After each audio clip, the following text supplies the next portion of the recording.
in the morning in the 5500 block of West School Street, S-C-H-O-O-L, West School Street. 32-year-old Samuel Parsons Silas. His last name is spelled S-A-L-A-S. So Samuel Parsons Silas was arrested yesterday and charged today with 3 felony counts of first-degree murder, 1 felony count of attempted first-degree murder, and 1 felony count of kidnapping. Mr. Silas is a convicted felon who was on parole and was released on September of this year, for a home invasion. So he was on parole, just released in September. The shooting in the 16th District up on West School Street resulted in the brutal murder of a 24-year-old female, a 26-year-old male, and a 50-year-old male. A 25-year-old female remains in the hospital in critical condition, fighting for her life.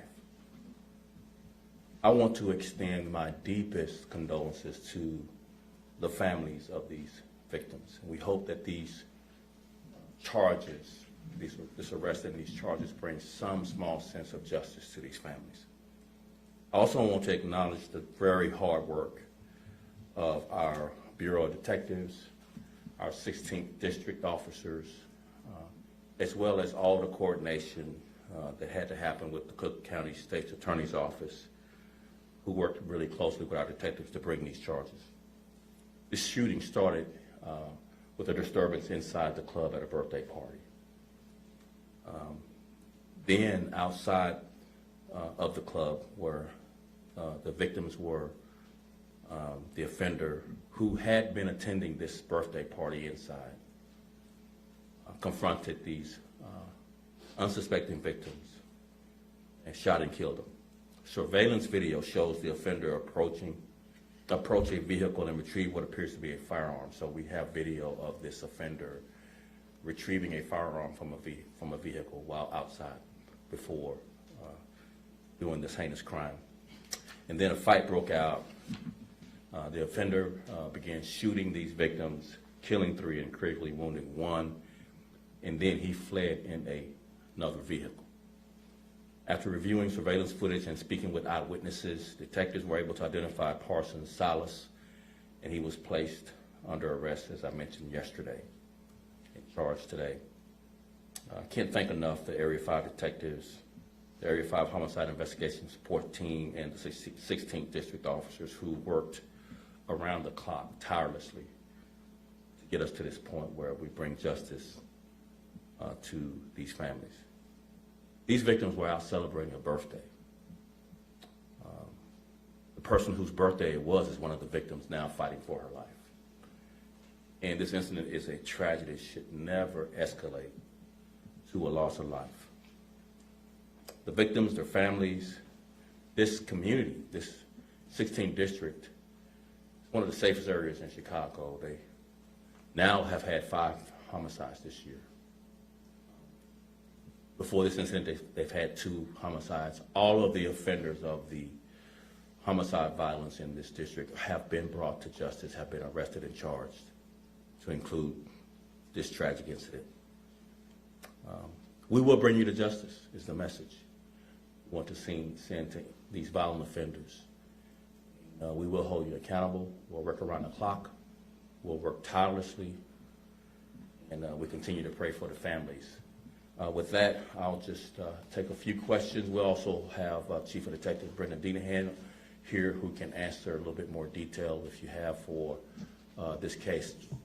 Initial questions, please try to stay on topic so we can get kind of past that, and then if we have any off topic, we'll do the best we can to answer those as well. Yes? Hi, Superintendent Brown. Jenna Barnes, WGN News. Hey, CWB Chicago posted surveillance video that shows the suspect going back up to each of those victims and shooting them point blank, like execution style. It's just horrifying.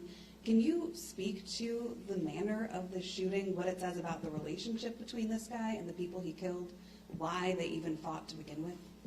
So I want to be really careful here mainly because of the victims and their families are still mourning. So I don't want to go into much detail on the horrific way these people were killed, but it was heartless.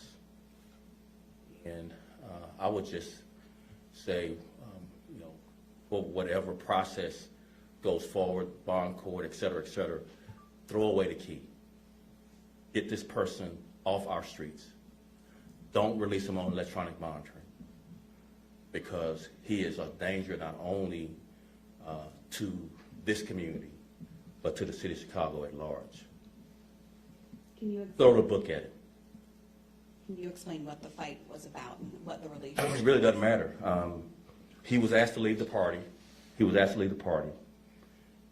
And the rest is unexplainable. Why he escalated to killing 3 people because he was asked to leave a birthday party is just beyond the pale.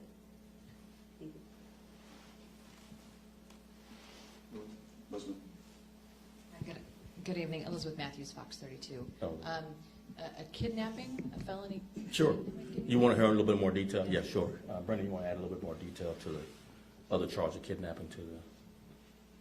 Sure. For the charge of kidnapping, after these horrific acts occurred, then he had driven away with another individual in the car, and that individual is the victim of the kidnapping. He held her against her will while we were eventually searching for the offender when we found out his location. So that is the victim of the kidnapping. So how long were they together? How long did he, was he with the woman? So it appears, and I'll get offline if I'm wrong, but it appears that he was with her until he was apprehended. As the superintendent mentioned, this incident happened, and the detectives assigned and the homicide support guys and the officers, and specifically detectives, it's a terrible, terrible incident, but they worked around the clock. These guys have hardly slept at all to bring him, to arrest him so quickly. And it appears that she was with him, during that time frame. Do they know each other? Yes. Liz? Hi there, Liz Nagy with ABC7. Hey, Liz. Can you confirm that the person taken into custody yesterday afternoon at 5245 West Montrose is the suspect in this case?